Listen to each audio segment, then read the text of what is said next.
deuxième partie. Raider Idolator. Le Raider de classe Idolator est une énigme. On sait peu de choses de ses origines, mais des rumeurs prétendent qu'il est construit sur le monde forge excommunié de Xana II, situé à proximité de l'œil de la terreur. Les Idolators incorporent de nombreux systèmes d'origine visiblement Xénos, probablement achetés ou volés à d'autres races capables de parcourir les étoiles, comme les mercenaires Kroots ou les pillards Frahal. Ils font montre d'une grande précision à longue portée et l'on suppose qu'ils bénéficient de systèmes de visée améliorés que l'Adeptus Mechanicus est pour l'heure incapable de reproduire en série. Les escadrons d'Idolators sont une menace constante pour les vaisseaux voyageant au bord de l'œil de la terreur, et il n'est pas rare que 4 ou 5 navires de cette classe forcent le blocus de la porte cadienne pour s'en prendre à des convois impériaux avant de s'échapper dans les profondeurs du vide. Raider infidèle. À la fin du 40e millénaire, les plans d'un escorteur de grande taille, destiné à remplacer le destroyer Cobra, disparut des ports orbitaux de Monsk. Des années plus tard, des vaisseaux d'une conception proche commencèrent à lancer des raids sur les avant-postes et les convois impériaux.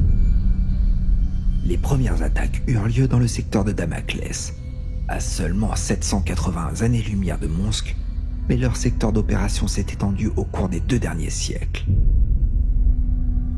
On pense généralement que des escadrons de cette classe de vaisseaux sont responsables de nombreuses attaques sur des bases isolées du Segmentum Obscurus, et nombre d'entre eux ont été aperçus aussi loin qu'Alphon dans le Segmentum Solar Exantus près de la bordure nord. Appelés infidèles dans la hiérarchie navale, ces vaisseaux participèrent en grand nombre à la guerre gothique, s'illustrant lors de plusieurs attaques surprises contre des vaisseaux en orbite attendant d'être ravitaillés. En particulier, un escadron de 4 infidèles, autoproclamés les Exterminators, prit part au tristement célèbre raid sur Horar lors de la guerre gothique et se manifesta de nouveau en 13 occasions malgré la perte de plus de 20 vaisseaux. Destroyer Iconoclast. Les bandes de destroyers de classe Iconoclast en maraude sont un danger constant pour qui voyage dans l'espace.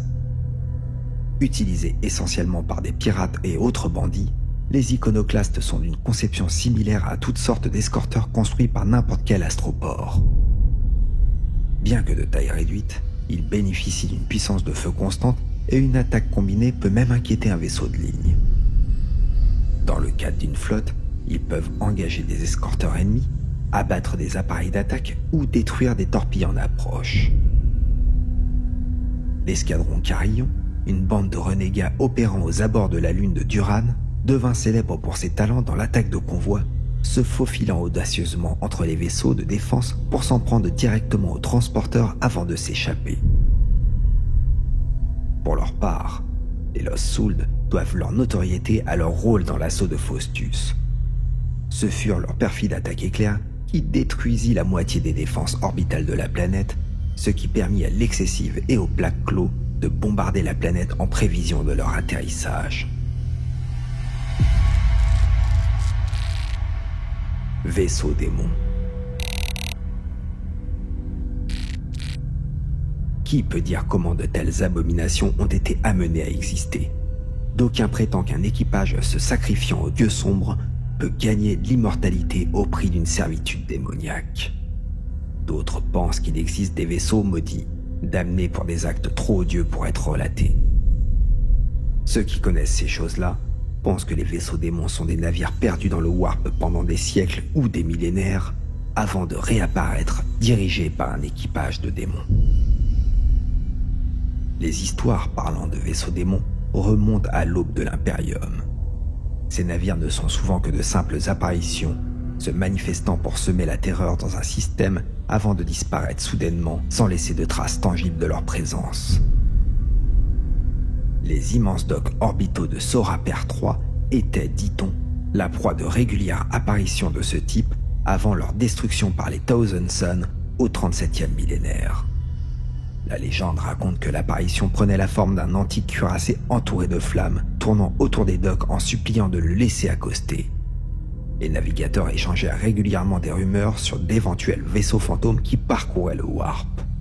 Ils voient ces phénomènes comme des parodies difformes de bâtiments ordinaires, mais aussi comme des démons. Des histoires courent sur des navires démoniaques, poursuivant leur proie jusque dans l'univers matériel.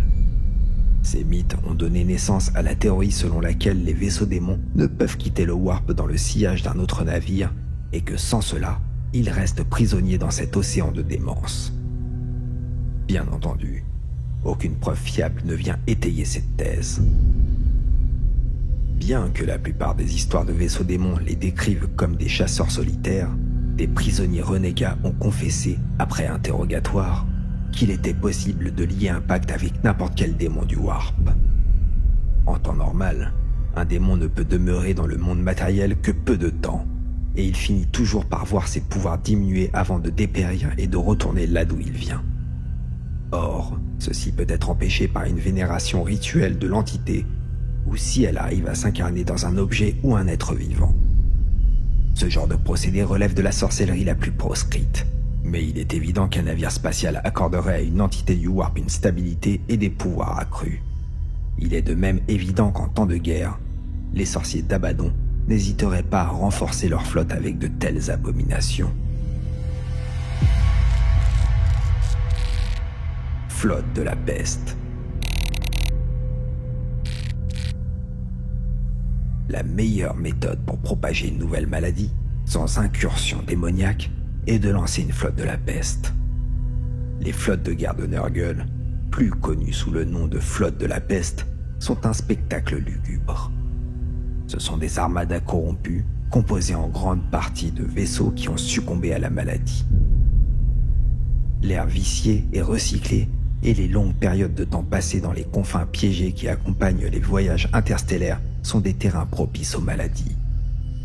Ajoutez à cela l'élément anthropique des voyages Warp et les dangers de contamination qui y sont associés, et il est guère étonnant que des vaisseaux spatiaux entiers et leurs équipages n'atteignent jamais leur destination prévue. Dans un état d'affaiblissement et de dégradation, certains se donneront beaucoup de mal pour survivre. À ce stade, Nurgle pourrait leur épargner la peine, la mort et la douleur contre une servitude éternelle, et un autre vaisseau vint s'ajouter aux flottes gonflant leur nombre. Tous les navires d'une flotte de la peste ne sont pas faits de tels débris. Certains, les plus grands et les plus anciens, sont antérieurs à l'Imperium lui-même. Des navires comme le Terminus Est sont des vaisseaux uniques, une classe à part.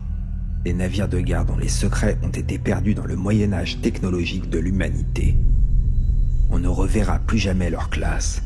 Qu'il s'agisse d'une réplique d'une époque révolue ou d'une simple barge, plus un navire est au service de la flotte de la peste, plus il devient grotesque. Dans le Warp, la décomposition et la maladie n'affectent pas seulement les vivants. Même les coques métalliques des vastes vaisseaux spatiaux deviennent malades. Étriqués et empochés, comme s'ils étaient frappés par une maladie quelconque, les navires eux-mêmes reflètent les marines de la peste gonflées qui naviguent entre eux. Pour le métal, la rouille de Nurgle est tout aussi contagieuse que la pourriture de Nurgle l'est pour la chair. Les vaisseaux de la peste portent avec fierté ces marques d'affection, comme des bobines à plasma et des conduits de rayonnement suintent du pu magmatique ou les cloques de coque en acier avec des chancres de fer. Le tueur de planètes. Les origines de l'immense vaisseau stellaire simplement connu sous le nom de tueur de planètes restent un mystère pour les autorités de la flotte. En effet, il n'affiche aucune ressemblance avec un vaisseau impérial. On pense donc qu'il a été construit dans l'œil de la terreur par les forces d'Abaddon juste avant la guerre gothique. En fait, de nombreux membres de l'Adeptus Mechanicus doutent de la possibilité de concevoir un tel vaisseau hors du Warp.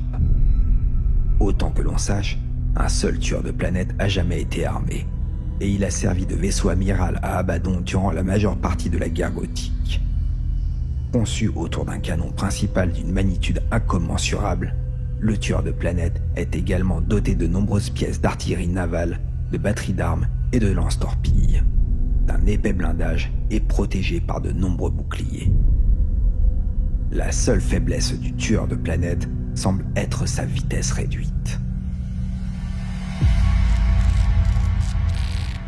Forteresse Noire. Les puissantes forteresses noires formaient la base de la stratégie navale de la flotte impériale et étaient la raison de sa présence dans le secteur gothique. À l'exception de Pormo, chaque sous-secteur était basé sur une forteresse. Celle-ci faisait office de base principale.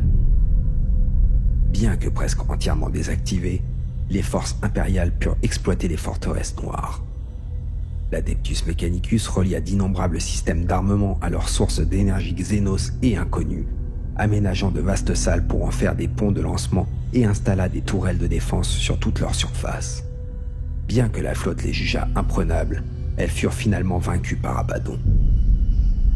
Celui-ci trouvit un moyen de couper leurs sources d'énergie, rendant leurs armes et leurs tourelles inutiles. Une fois désactivées, elles se retrouvèrent sans défense contre les tirs ennemis et incapables de résister à un abordage déterminé. Comment les forteresses noires purent être activées et contrôlées par les forces du chaos reste un mythe, bien qu'il semble évident que cela soit lié au vol des artefacts connus sous le nom de Main des Ténèbres et de l'Œil de la Nuit. Toujours est-il qu'à l'époque, une forteresse noire était le vaisseau le plus dévastateur de la galaxie. De nombreuses armes faisaient appel à une technologie warp qui dépassait même celle des Aeldari. Quel que fût le processus réel, il semblait que l'arme principale de la forteresse effaçait les barrières qui séparent le warp de l'univers matériel et libérait un rayon pur immatérium. Les énergies de ce rayon étaient capables de traverser les boucliers d'un vaisseau et de le disloquer. Durant la guerre gothique, Abaddon utilisa 3 d'entre elles pour détruire l'étoile Tarantis, et si les forteresses noires encore sous contrôle impérial s'autodétruisirent à la fin de la guerre gothique, on ignore ce qu'il advint de même pour celles capturées par Abaddon.